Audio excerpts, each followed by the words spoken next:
For example, LeBron, Kevin Durant, and Carmelo. In my opinion, I know the whole world's going to flip out.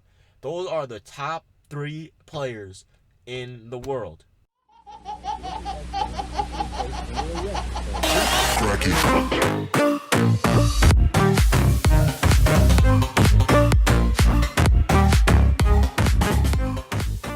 Hey, what's going on, guys? It's Steve. So, Damian Lillard recently came out and said something similar to what Kevin Durant said back in 2010 when LeBron and Chris Bosh went to Miami and when lots of players were going to the Los Angeles Lakers. Like, I think this is the time when Chris Paul got denied the trade or whatever. So anyway, Damian Lillard just came out and said, and this is quote unquote what he said.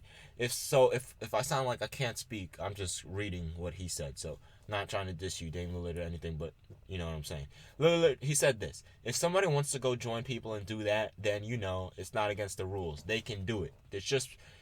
There's more pressure to win when you do it. Some people say, oh, they just joining up. They had to do this to win, but we play the game to win. So when people do that, that's their decision. I wouldn't do it. That's just not who I am. I might have too much pride for that or be too much of a competitor where I couldn't bring myself to do it. It also makes it more fun, You get to take down a monster, and that's always fun. Okay, so that's a lot. Pretty much, he's saying the same thing Kevin Durant said when Kevin Durant was like, oh, everyone wants to join Miami and things like that. Will he regret it? Probably. Here's the reason why. The Golden State Warriors, the Cleveland Cavaliers, the New York Knicks, the not really the Clippers, but San Antonio Spurs. Okay, let's categorize these teams. There's the two top tier super teams in the Cleveland Cavaliers and the Golden State Warriors.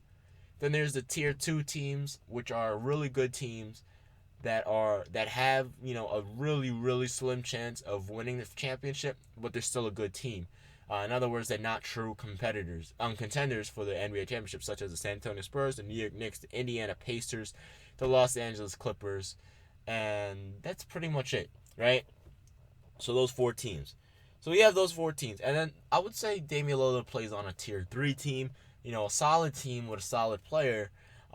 Two solid players now, especially with CJ McCollum. I really want to consider McCollum an all-star caliber player, just someone that can score 20 over the course of 4 quarters.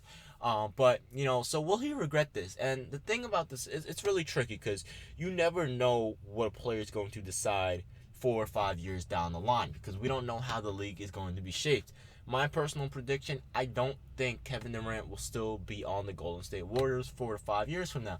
It's possible that he will finish his career there with Stephen Curry because Stephen Curry actually just came out a few days ago and said that he wants to extend his contract. It's definitely possible, but I don't see it happening. At least someone's going to leave. Klay Thompson or Draymond or Curry. I personally predict it's going to be Klay Thompson is going to be the first one to leave that team. Just because, players like that, sometimes, you just want to be that guy. And I think Klay Thompson can be that guy. He just has to, he's not the number one option right now, which kind of sucks for him. But, at the end of the day, man, we don't know what Damian Lillard's going to do because we don't know what the league is going to be like 4 or 5 years from now. So was that a diss towards Kevin Durant, though? Here's the thing. I don't think, maybe it was a low blow, but I don't think he intended it to be directly to Kevin Durant. What I'm trying to say is pretty much he's talking about the situation with KD going to the Golden State Warriors. Like when he brings up the word pride, my opinion is like, okay, Kevin Durant swallowed his pride by going to the Golden State Warriors. Damian Lillard says, I have too much pride for that, which I'm pretty sure 99.9% of you guys out there would not have joined the Golden State Warriors if you guys were Kevin Durant. And I'm the same way.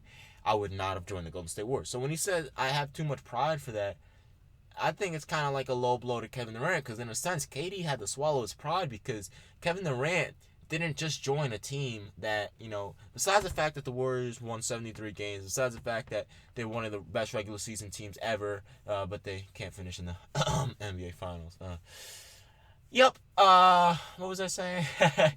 But let's be serious though. So besides the fact, that they have Stephen Curry back-to-back MVP, the first unanimous MVP, 3 All-Stars, a great bench, 73 wins, and all this jazz. Besides all of that, he joins them after they beat him, but they didn't just beat him.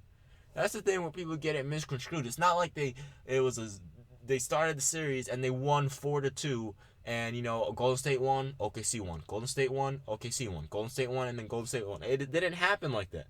The Oklahoma City Thunder were up 3-1. And Kevin Durant himself was talking trash alongside of Kevin Durant. Blatantly and directly to Stephen Curry's face. Because in those post-game interviews, that's blatant and that's direct. Whether it's a time when, Russell Westbrook was talking trash to Draymond Green, kicking people, and Kevin Durant sitting there laughing, or it's the time where, what's it called? The reporter's asking, are you happy with Stephen Curry's matchup? Do you think Russell Westbrook can control the matchup against Stephen Curry? Some crazy question like that. And Kevin Durant was like, I'm pretty confident in Russell Westbrook. I like the matchup. Stephen Curry doesn't guard the best point guards. So you're there defending someone that you're supposedly saying is better than Stephen Curry in another sense. I'm happy with our matchup with Westbrook and Curry. I think Westbrook outplays him. Westbrook has more heart. Westbrook can guard, the point guards. Stephen Curry can't guard the point guards, right? You're pretty much sitting there saying Stephen Curry is that Russell Westbrook is better than Stephen Curry. And then for you guys to be up 3-1, blow that 3-1 lead. You didn't just have one chance or two chances. You had 3 chances to finish that series. And you blew all 3 of them. And then for you to leave Russell Westbrook after you were talking trash with Russell Westbrook to Stephen Curry. And you didn't, it's not like you joined the Trailblazers or something. You joined the Golden State Warriors, the team that just came back 3-1 against you. There's no turning back from that. That's embarrassing. I don't know, man. I don't understand how Kevin Durant could have done that. Honestly, I know he's like, I want to win championships. But why? You see, this is why I don't like this whole championship thing. Because, don't get me wrong, I love championships, right? But that proves that you have the best team in the world. But people have this viewpoint now, and point of view, mostly because of ESPN, had this point of view that winning rings makes you a better player. Like, literally, in my top 100 players of all time video, I had people saying, Tony Parker's better than Carmelo Anthony, and Tony Parker's better than LeBron and Dwyane Wade because Tony Parker has 5 rings and Melo has 0, and LeBron only has 3 and Dwyane Wade only has 3. And I'm just like, what? Tony Parker is... Now, don't get me wrong, Tony Parker is definitely a top 10 point guard of all time in my personal opinion. But no one in their right mind would draft Tony Parker over LeBron, Carmelo, or Dwyane Wade. Not even Chris Bosh. No one in their right mind would do that. Tony Parker is a great player, but he was a system player. He fit perfectly within that system. Same thing with Kawhi, same thing with Manu. The only true superstar was Tim Duncan. The other were solid role players. Some of them perennial all-stars, and Tony Parker and Manu. But for the most part, the only superstar was Tim Duncan, right? So when you sit there and you say things like, I don't know, let's see, Tony Parker's better than Carmelo, or if you want to do that, and I'm gonna tell you guys where this came from in a second, but if you want to do that, then Robert Horry is better than Michael Jordan. Bill Russell is better than Michael Jordan and LeBron James. No, but it doesn't stand for that case, because Jordan was 6 for 6. That's where it all came from. Michael Jordan. It's not him, it's the media. It's the media, man. The media forced this viewpoint upon people that if you don't win championships, you're not a good player. That doesn't mean you're not a good player. Are you going to sit here and act like Paul George isn't a good player because he doesn't have a championship? Are you going to sit here and act like Kevin Durant isn't a good player because he doesn't have a championship? Are you going to sit here and act like Carmelo's not a good player because he doesn't have a championship? You know what I'm saying? Or James Harden, Russell Westbrook, Damian Lillard. Are these players not good players? They're good players. There are some all-time greats in there that I just said. And, Carmelo and Kevin Durant probably will be an all-time great. I think he will. So that the stigma, this point of view, it's hurting the community. It really is, and it's sad, man. It's truly sad because honestly, man, they don't value people the way they should. And it's a weird way. That's why a lot of you guys disagree with me on some of the things, like when I talk about Carmelo, when I talk about Stephen Curry not being better than LeBron, and things like that. And then I named my top 3 players, and a lot of you guys were like, "How the hell?" But that's the reason, man. The way I look at things, it's different. I look at things in terms of what you can do on the floor.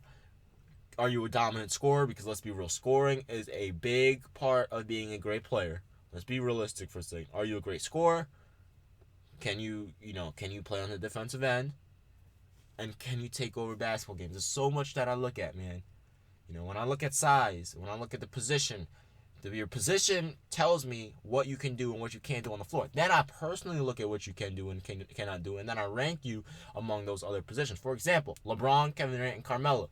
In my opinion, I know the whole world's going to flip out. Those are the top 3 players in the world.